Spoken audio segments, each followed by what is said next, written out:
Hi again, everybody, and welcome back to a new season of Charger 360, telling the stories of the University of New Haven. I'm J.W. Stewart, along with Bruce Barber, and before we introduce our guest, Bruce, season 3 for you and me. Wow, I have been counting the days. It feels so good to be on campus, but it feels even better to be starting season 3.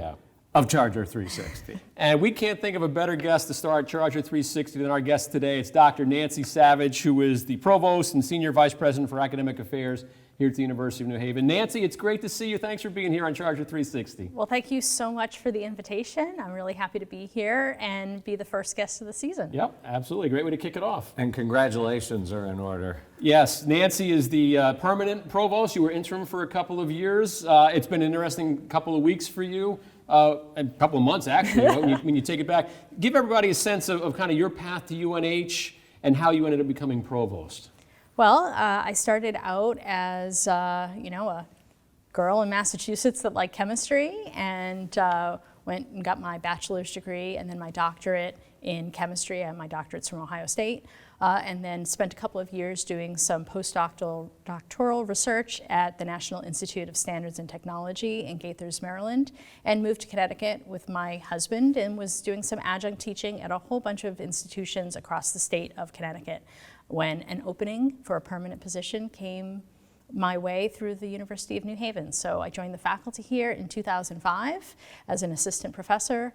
Rose through the ranks to become an associate and a full professor, and have held a whole bunch of different administrative roles along the way. So it's been great. And obviously, J-Dub, with Dr. Savage's background in chemistry, making it all the way to the provost's office. She obviously, I did this once already, I'm sorry. She obviously found the right formula. This is where we insert the groan, maybe? I think the sound so. effect. I think that's probably the right sound effect. Let me ask you this. What is a provost? Yes, it's a term that is really used just in academia, right? So when you talk to somebody outside of a university, and sometimes people inside of a university, they're not always quite sure. It's the chief academic officer, so overseeing the curriculum, the faculty, how we make sure that the quality of the programs that we're delivering for students is really the best that it can be, and also how we innovate within the academic curriculum as well. So lots of different things that go into it. It's been fun to be in the role as an interim, and I'm really excited about the things that I'm going to be able to do with my team in the permanent position. When you started out here in 2005 as an associate professor of chemistry, if somebody had told you then that you would be the provost one day, what would have been your reaction? A little bit of surprise, although early on in my career there were people who asked, what's your long-term goal in higher ed, right? And so there's some people who have really excellent and outstanding goals in research, right? That what they want to achieve in terms of grants and publications and those sorts of things. I really gravitated early on to some of the administrative work in the department, and I don't know that I thought provost, but I thought, there's these different roles in the provost office. Maybe that at some point is the direction that I want to go. But you never really know, and there's a lot of other faculty here who may have had that same idea, so you don't really know how it'll turn out. And I just can't even conceive of the complexity of overseeing a university of this size. So starting this role, does it seem overwhelming at first, or are you able to just carve your days up into manageable portions? I can't even imagine. It depends on the day. I think it helped that I was in the deputy provost role before I was interim, so I was already in the office and really knew the different people in the higher administration to work with, and was doing a lot of aspects of the job. And then I have a great team, right? So I have a deputy provost, and I have 3 vice provosts. I have some excellent staff that work with me that really help me get that job done. And they all have different pieces and parts of this, right? So somebody who's really helping with the curricular aspects, someone who's helping with what we do in experiential learning, what we do with advising and student retention, how we make sure that we're meeting all of our accreditation standards. We have a good group of people that are dedicated to the university, really knowledgeable, and they make my work just so much easier. You were interim provost for 2 years. When that interim tag was removed and you were named the permanent provost, what was that moment like for you? It was a relief. I would actually say that if you were to take a step back, just finishing the interview for the position was just a relief. When you are in the midst of a search like this, and it's an internal search, right? So you know everybody, and you know that there's this, how am I going to perform on that day? Even if I'm not ultimately chosen, that you want to walk away from it saying, I really did my best, put my best foot forward, and really feel happy with how I presented myself. So just getting through the day was a relief, but when I had the phone call from President Frederickson, I was ecstatic. I was really excited to get the call, and obviously he was relatively new to the university at that point, but I had already started working with him, enjoyed working with him, was really looking forward to the relationship that we could have as president and provost, so thrilled that he saw that same opportunity. Yeah, and he's obviously just a very dynamic leader. He's just brought an incredible vibe to campus, very positive, focused on the future, unlimited ceiling. Yes. For the University of New Haven. We are, teaching, the next generation of innovators and leaders. What's it like working with Dr. Frederickson? It's great. I mean, he has, like you said, boundless energy, lots of great ideas, is supportive of what we're doing. And I would also say he's very much in the work with the members of the leadership team, so he's not set apart from it, but he's really talking with us all the time, giving his feedback and his ideas. He's doing, some of that work, so if I send him, a draft of a document, he's not afraid to put his own stamp on it and say, well, how about we do it this way? It's collaborative, which is really fantastic. So I'm enjoying working with him. I find it motivating to be working with someone who has good ideas, great expectations, and is really, interested in being a partner as we try and do what's best for the university. And what are some of those new projects and initiatives you're working on in the provost's office? We're working on a big project in terms of our student retention, just looking at what are all the ways that we can really make sure that as many students as possible are successful in attaining a University of New Haven degree. We're also working on a project with micro-credentials where we're looking at these non-credit programs that, whether it's a student or someone who's not yet enrolled in the university might do in order to do a little bit of upskilling for their job and so forth, and how we could take those micro-credentials and actually have them move into a credit-bearing space where you might be able to take a micro-credential and stack it into a certificate program or ultimately a degree program. And then one of the other things I'm very excited about is something that we're collaborating with our friends in student affairs is the Life and Career Readiness Framework, where we're looking at skills and competencies that we want students to have when they graduate that go beyond what they're learning in the classroom.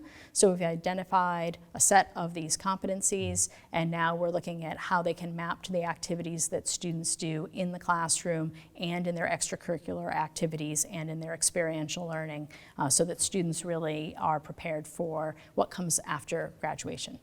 So we have our Power On campaign through our incredible agency that really kind of pinpointed what our students were about, gritty, hardworking, where hard work works harder. Mm-hmm. I know a lot of families that are considering the University of New Haven watch Charger 360 wisely, I might say.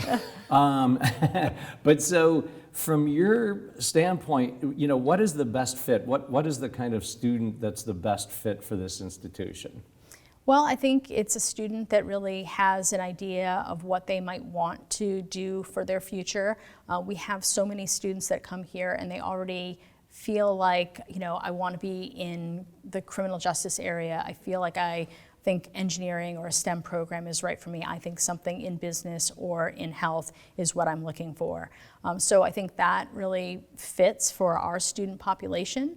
But I think we also have a population of students that really likes to work hard. And so understanding that when you're coming here, that you're going to be getting ready from day one for what's going to come at the end. I think one of the initiatives that was put in place around our career preparation this year was we asked all of our incoming students to submit their resume right away, so that not just to remind them that the reason you're coming here is because in the end you're going to be looking towards the future, but I think it's also a great tool for students to start with this resume from high school that may have a summer job and an activity maybe they did in their high school, and to see how that resume is going to grow and change across the 4 years at the University of New Haven, where they're going to have all these other achievements that they can really be proud of, and see how much the experience of being a college student here has impacted them. It's been a common theme, I think, of all of our guests who come in here talk about how well UNH prepares students for the real world through experiential education, obviously, professional development, and certainly that continues with all the programs that you guys are doing in the provost's office. Obviously, you're very, very busy, Nancy. Yeah. When you do have some free time, you enjoy cooking, and you actually sent us some photos, which we want to put up on the screen here. But tell us a story about your love for cooking, and what are we looking at here? This looks good. Wow. Yeah, so that is a chicken pot pie that I made. That's a family favorite, especially in the winter months. It's supposed to serve 8 to 10 people, but when you have the 4 of us in my household, I have 2 sons, I would say maybe it serves like 5 people.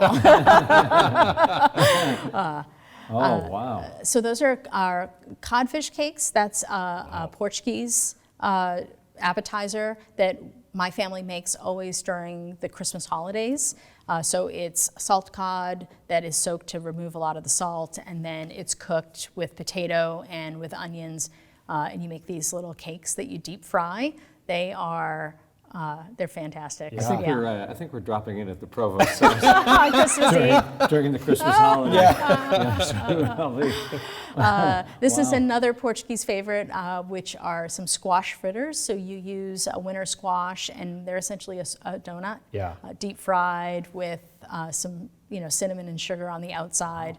They're delicious, especially when they're a little bit warm. Just so great. Now I'm really hungry. Yeah. Wow. Look at this. And those are my Christmas cookies. Wow. So every year, it really came from my mother. So my mother has for years made holiday cookies that she has given to friends and family, to people as a thank you. And so I started following that same tradition, where I make a whole bunch of different cookies and give them to neighbors and friends and family to sort of thank them, especially when my children were small and I was working and I had to ask a lot of people for a lot of favors. It was great to go and drop by someone's house who had driven my kids multiple times and say, and by the way, here's some cookies. These are pizzelles, which are Italian, so those are a family recipe that we use for those, and they are in the box, but they're always a little bit in the bottom, so people don't see them, but they are the most requested. I have a few people who really just want a box of pizzelles every year. You mentioned your mom. Tell us about her and her influence on you cooking and the success she's had in the culinary world. So my mother has always loved to cook and entertain, and then when my brother and I left for college and she was sort of thinking about the next phase of her life, she decided to go to school and get her culinary degree. And that led to her doing some restaurant work and so forth, but she had always had in her mind writing a cookbook to document her family's Portuguese recipes. And so she started down this path of collecting Portuguese recipes from friends and family, plus things that she had made on her own, and wrote a cookbook. Portuguese home-style cooking Wow. that was available across the world. And then she followed up with a second book about, I think maybe about 10 years later. And she says she might be working on a third. We'll see. Wow. Well, maybe we'll have to have both of you back. And I'm thinking a cooking segment. Yes. For yes. Charger 360. Yeah, I'm sure she would love it. We are the Today Show of West Haven. Yes. We're putting our Christmas cookie order in now, by the way, Nancy. Yes, okay, That's exactly all right. I I'll like add you those to the chocolate list. swirly ones. Yeah, they're delicious. Well, we're just about out of time. 15 minutes goes fast. I know you're not a fan of doing interviews. You're terrific, however, in front of the camera, Nancy.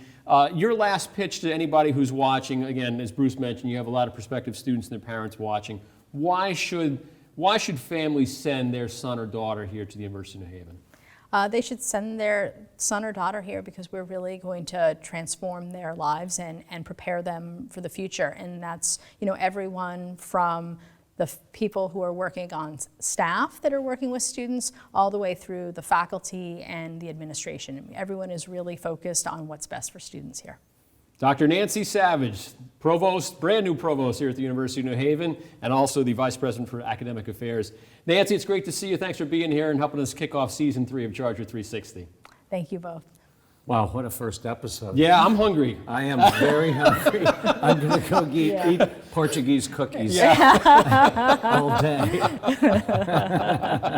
Well, that's just the beginning of season 3. Plenty more guests coming your way every week here on Charger 360, telling the stories of the University of New Haven. For Nancy Savage and Bruce Barber, I'm J.W. Stewart. Thanks so much for watching. We'll see you next time.